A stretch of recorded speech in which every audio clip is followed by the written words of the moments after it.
गुरु प्यारी साध संगत जी, आज फिर से एक सुंदर सी साखी आप सभी को सुनाने जा रही हूँ। गुरु प्यारी साध संगत जी, क्या हम सभी परमात्मा को भूलते जा रहे हैं? आज की जो साखी है वो इसी बारे में है कि किस तरह से हम परमात्मा को भूलते जा रहे हैं और क्या परमात्मा को याद रखने की कोई दवाई मिलती है कहीं। तो आइए गुरु प्यारी साध संगत जी सुनते हैं आज की सुंदर सी साखी।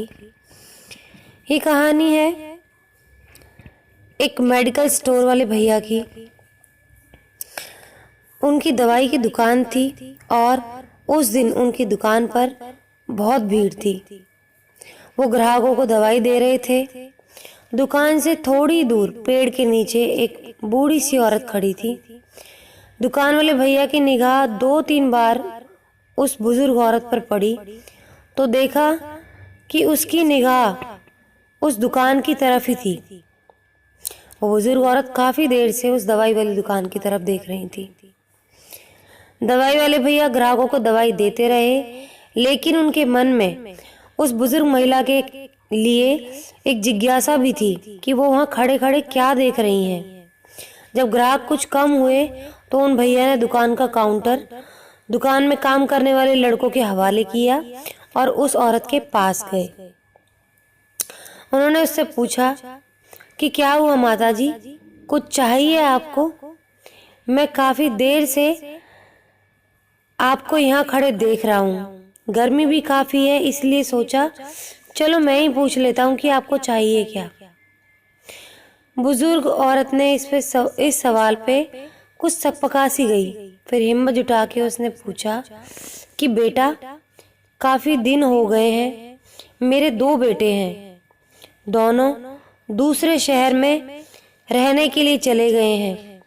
हर बार गर्मियों की छुट्टियों में बच्चों के साथ मिलने आ जाते थे, लेकिन इस बार जब से जायदाद के पेपरों पे मैंने साइन किया है, बस पिछली बार ये कहने आए थे कि हम पहाड़ों पर छुट्टियां मनाने जाएंगे मम्मी, हम अगली बार जरूर आएंगे, इस बार नहीं आ पाएंगे। मैंने जायदाद पे जब से साइन किया तब से वो लोग आए नहीं हैं। कई बार उनको फोन किया, वो फोन नहीं उठाते हैं और मुझे ऐसा लगता है कि शायद कभी ना कभी तो वो मेरा समाचार लेंगे। मुझे लगता है शायद वो भूल गए हैं आना, और या फिर मुझे ऐसा लगता है ये मेरी गलतफहमी है कि वो मुझे भूल गए हैं। ये कह के वो बूढ़ी माँ रोने लग गई। दुकान वाले भैया ने पूछा कि माता, आप रोती क्यों हैं? उसने कहा, बेटा, मैं अपने दिल को यही कह के दिलासा देती रहती हूँ कि क्या पता मेरे बच्चे बिजी होने की वजह से भूल गए हैं, लेकिन सच्चाई मैं भी जानती हूँ और मेरा परमात्मा भी जानता है। उन भैया ने पूछा, माता क्या बात है, मुझसे बताओ।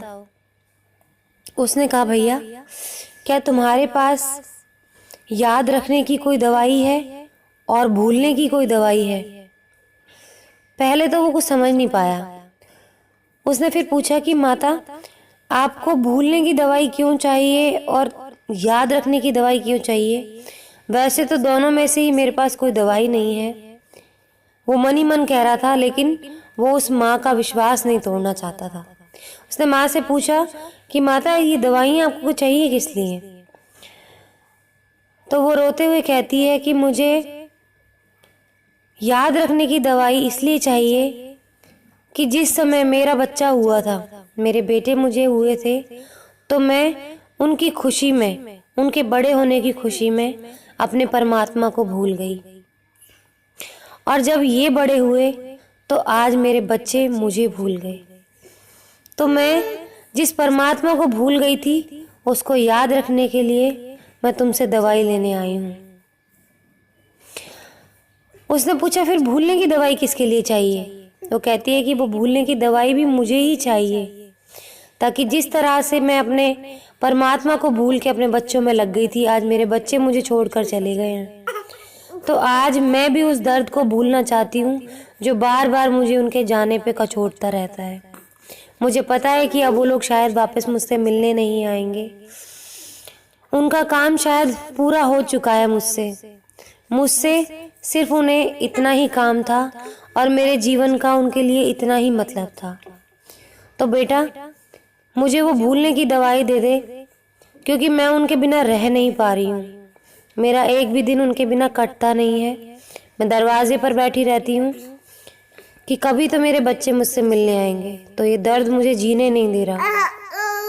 तू मुझे वो भूलने की दवाई दे ताकि मैं उनको भूल जाऊं और फिर परमात्मा में वापस लग जाऊं, भजन सुमिरन में लग जाऊं, क्योंकि मुझे उनकी बहुत याद आती है। ये कह के वो चुप हो गई। उस दुकान वाले को बड़ा रोना आया कि ये माँ मुझसे क्या कह गई। वो थोड़ी देर सन्न खड़ा रहा। उसे भी याद आया कि मैं भी अपने माँ बाप से दूर रह रहा हूँ। कई बार मैं उनसे मिलने जा पाता हूँ और कई बार नहीं मिलने जा पाता।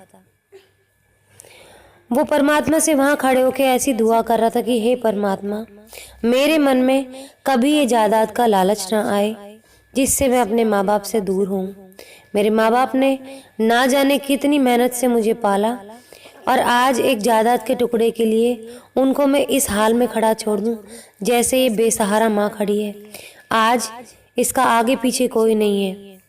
जिनको सब कुछ समझ के बैठी थी, आज उन्होंने इसको न जीने लायक छोड़ा है न मरने लायक छोड़ा है। उसने उन माँ से कहा कि माता, अब से तुम्हें कोई भी ज़रूरत हो, मैं ये तो नहीं कहूँगा कि तुम मुझे अपना बेटा मानो, क्योंकि तेरे बेटों ने तेरे साथ क्या किया है, अब बेटे नाम से शायद तेरा भरोसा उठ गया हो। पर तेरे को कभी जीवन में मेरी ज़रूरत पड़े, कोई भी दिन में कोई भी ज़रूरत पड़े, रात में कोई ज़रूरत पड़े, किसी सामान की कोई ज़रूरत पड़े, मैं हमेशा तेरे दरवाजे पर खड़ा रहूँगा। बस एक फ़ोन लगा देना मुझे। तो गुरुप्रिय साध संगत जी, उस औरत ने उससे हाथ जोड़े और पूछा कि बेटा, क्या वो दवाई मिल सकती है?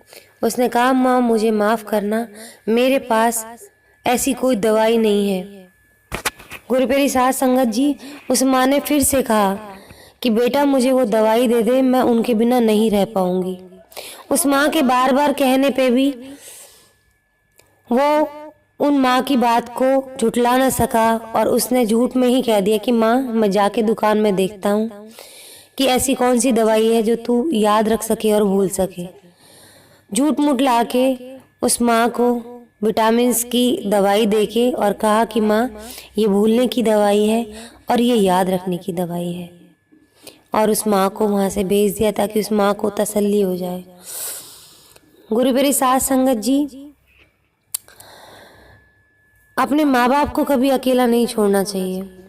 माँ बाप परमात्मा का स्वरूप होते हैं।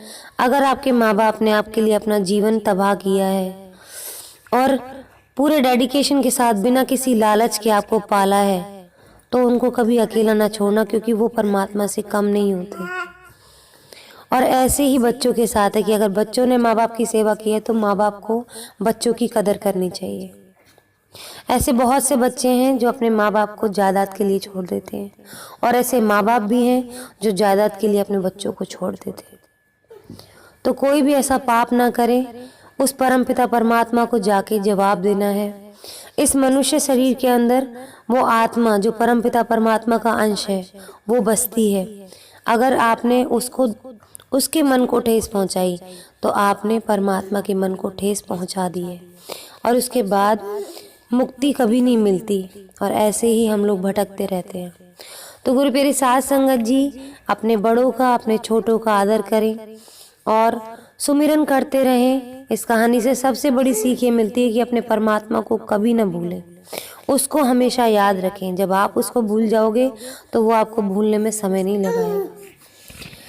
गुरुप्रिय साध संगत जी, आज इसी के साथ इस सुंदर सी साखी को यहीं समाप्त करना चाहूँगी। मिलती हूँ आपसे अपनी अगली वीडियो में नई साखी के साथ। तब तक के लिए खुश रहें, सच्ची सेवा करते रहें और सुमिरन करते रहें।